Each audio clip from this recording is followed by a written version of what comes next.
What's going on, guys, and welcome back to another video on Juniper Rising. And today we're going to be reviewing Destiny 2 Forsaken. Woohoo! Alright, so this is a highly anticipated review, I'm sure, by a lot of Destiny fans. So we're going to get right into it with the new light leveling system, which is probably the least important thing that you guys are interested in, so I'm going to get that out of the way. New light cap is 600, soft cap is 500, so you're going to have to start doing like endgame activities and things like that to get to 600, but this time around there is a lot more things you can do. Every single vendor, I'm going to say that again, every single vendor has something that you can do daily to get a prime engram, which will guarantee you to increase light, and that is a very welcome change because that has never been the case for at any point of Destiny's life cycle. So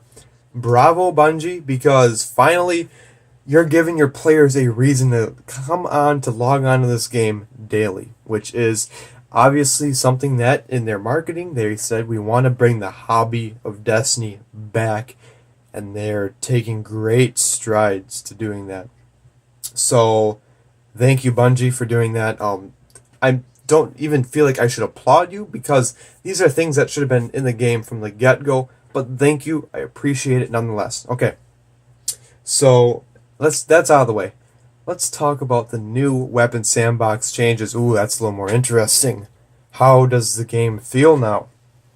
Well, if you have Destiny 2 and you didn't buy Forsaken, you already know because you got that update either way, but it feels amazing to play. I've been missing the Destiny 1 style of gunplay since Destiny 2 launched because snipers are a big one for me. They were never relevant in the Crucible because they were power weapons. Why would I have a sniper or a shotgun as a power weapon when I can get a rocket launcher, a grenade launcher, or a sword? It never made sense. It was never economical. That's a weird word to say, but it never made sense to go that route when you had such more powerful weapons in the heavy slot or the power slot, whatever you want to call it. So now those have been bumped back up to special. There are even some primary sniper rifles which will pick up primary ammunition, but no fear, it's all incredibly well balanced no matter which way you like to play Destiny, which is awesome because that's something very difficult to do when you are balancing literally different playing styles. Bungie pulled it off with a surprising amount of grace here, and there's obviously going to be some weapons that are just standouts, but that's going to be true of Destiny no matter when you play it. No matter how well Bungie balances the game, there are going to be some weapons that players just gravitate towards more than others. That's fine. But no matter which way you like to play Destiny, especially in the Crucible, you'll probably find it will cater to your playstyle, which is great.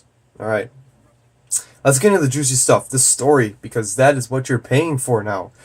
The story is actually really good. I shouldn't say that, it's pretty good. I have a few issues with it. So for those of you who have been watching the marketing now, I'm going to be giving some spoilers, but if you've seen any trailers for Forsaken, you know this. Things that we don't know going into the Forsaken story, I will not be spoiling those. This is going to be a spoiler free review. Cayde 6 is dead. That is the story coming into this. I was disappointed that they kind of didn't play their cards closer to the chest with that. Such a main character dying. Why wouldn't you save that? I mean, the shock value is gone. I think that the scene where he dies is done really well. I think it's all done very well. But I don't know. I just feel like the shock that would have been there if we didn't know that was coming would have made this a much more memorable story. But since we already know that going into it, the story kind of lost its punch for me, especially about halfway through. It got a little some classic Destiny tropes began to creep up, you know, where the ghost is like, defend me for 5 minutes, you know, those kinds of missions. But the first act of the story is great.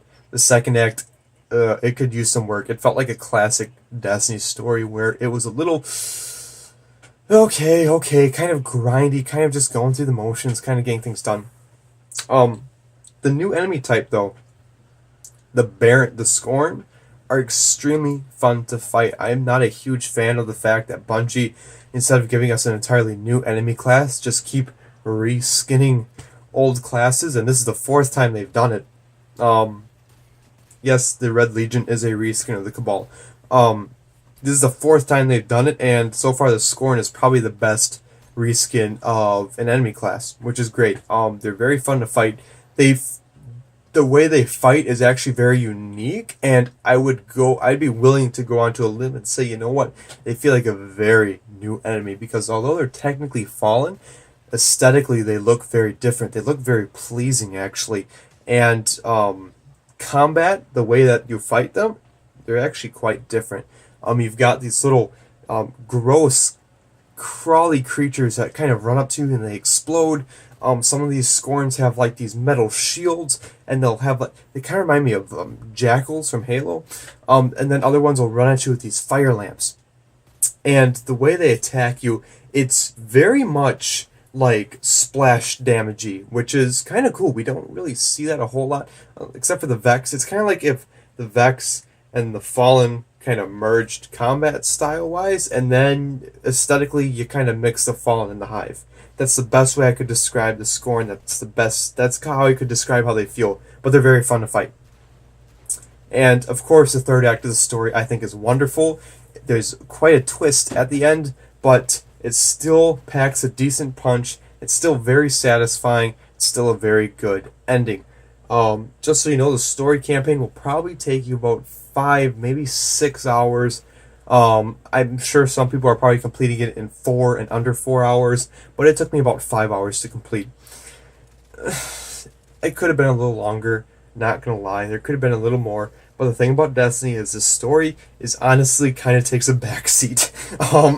Like if this expansion was focused entirely on the story, we would have a problem. But it's not, thankfully. So that's good. I have not played any of the new strikes. I don't even know if there are new strikes. There's a new raid. The raid came out today. Here's the thing with the raid. You kind of have to be a 550 light to play it, which is a higher threshold, a more difficult threshold to obtain than ever before. So it might take you a little bit. I mean, I'm a very committed player. My light level is at 512 right now, and I know there's a lot of creators who are ahead of me, but I'm in college right now. Largely I have a lot of time on my hands to play this game. I don't have a whole lot going on right now besides classes, but I'm playing every night, I'm playing in the morning, things like that. And I'm only a 512, and I can only imagine the casual player who would like to raid, it's gonna take, I'm willing to bet, a majority of the people a month or well over a month to be able to unlock the raid. Is that a bad thing? I don't think it is. I think Bungie wants you to take your time a little bit and experience some of this stuff. There's two ways that this could be looked at, and it depends on what kind of a player you are. Either you can take your time and you can just get to the raid whenever you want to get to the raid, or a lot of people buy these expansions just for the raids. You can kind of rush through everything else and then raid and then kind of be done with Forsaken. Which one would you rather have? So I'm kind of taking my time a little bit. I'm not rushing to get to the raid. My roommate, actually, he's a 528 right now. He plays Destiny quite a bit as well, and he attempted the raid on day 1 and he got spanked just because the enemies get up to like 560 towards the end. So, and he was in a group of like everyone between like 515 and 530, I believe. So let me know down in the comments if you've managed to play the raid. Let me know if you've managed to finish the raid, which would be crazy at this point, but let me know. So anyway, that's what I think of the story. The story is not as good as The Taken King, I'm going to say that, but it's better than everything else that Bungie has offered us for Destiny so far. So it's a pretty good story. Alright, now let's get into the end game activities. Gambit is the new big community multiplayer extravaganza experience that it's kind of like a melting pot of all of the different activity types in Destiny into one mode, and it is incredibly fun to play. And it's staying relevant because the vendor for Gambit, the Drifter, has objectives you can complete every day by playing Gambit that'll give you gear that's better, which is, wow, I can't believe that actually. Just because Bungie has kind of a little bit of a track record with introducing these new game modes and these new activities, and then they kind of don't stay relevant because they don't drop higher level gear.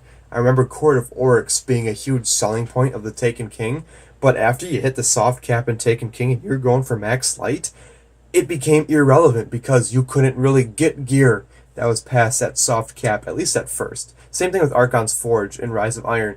Same thing with, the public events and the adventures and the lost sectors in Destiny 2. These are all brand new activities that got irrelevant very quickly because they did not provide you gear past that infamous soft cap. So, just letting you guys know that you'll probably be playing Gambit today at launch, or today a week later from launch, and you'll probably be playing it for a while, which is great because it's a lot of fun.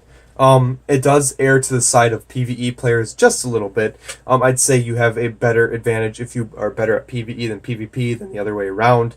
I'd say 85% of contribution to your team's overall score is based off of PvE stuff. So communication is definitely going to be a big one if you want to be successful, just because, you know what, there's that one guy that's really good at PvP on your team.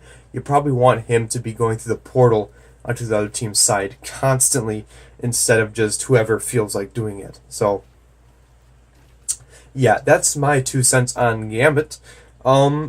As of right now, I am really enjoying Forsaken. So the verdict is an 8 out of 10. And some of you are probably like, wait, hold on. You're giving this game an 8 out of 10 when your whole channel is based off of Destiny. You love to play Destiny, and you're saying, this is what I'm saying right now, this is the best expansion that Destiny has ever had. It's the best thing that we've ever had to pay for, period. That includes full released games. This is the best thing yet. I would say, if I had to give this a true score, it would be an 8.3 out of 10, when the Taken King for me was an 8 out of 10. There you go. It's slightly higher, but not a whole lot. I think it's better than Taken King. I think it's better than vanilla Destiny 2. I definitely think it's better than like Curse of Osiris and Warmind, which were terrible. I regret so much that I paid for the season pass for that. But Forsaken, right here and right now, yes, it is the best that Destiny has ever felt to play, and in my opinion is the most complete version of the game that's ever existed. But it's still an 8 out of 10. And what I'm saying is this is my favorite game to play right now. You see, for the average consumer, that's all this will ever be, is an 8 out of 10. For me, it's a 10 out of 10, obviously. It's one of my favorite games to play, but I'm going to be honest, I'm a Destiny fan. I'm a huge fanboy, and I did not want that to mess with my final score. It's an 8 out of 10. I feel very solid about that. IGN, at the time of recording this, has yet to release their score, which I'm assuming they always err when it comes to big AAA games. They always err on the side of giving the scores a little bit of a boost upwards towards 10 than maybe most people would consider, just because they're AAA games. I get it. IGN generally wants to keep in good, they want to keep in good contact with these AAA companies. Not to say that they aren't critical when they should be. I know that Curse of Osiris, they were extremely critical of that expansion. No one really liked it. But when it comes to like maybe an average expansion like this, they might. I'm going to guess you're going to give it an 8.5 out of 10 right now. That's going to be my guess. So, anyways, hopefully you guys enjoyed that video. That's my verdict on Destiny 2 Forsaken. Hopefully, I think you should go out and buy it if you're a Destiny fan. And if you haven't played Destiny since like vanilla Destiny 1 and you're thinking maybe the game has completely changed and you'll enjoy it now, it hasn't. You should probably not waste your money on this. I'm saying that right now. So, anyways, hopefully you guys enjoyed that video. Please do not forget to like down below. Give this a big old thumbs up. Share it if your friends are wrestling with whether or not they should buy this expansion. Comment down below if you want to tell me how wrong I am about the score I gave this, and if you want to see more videos like this, subscribe down below. Until next time, this is Juniper, signing out.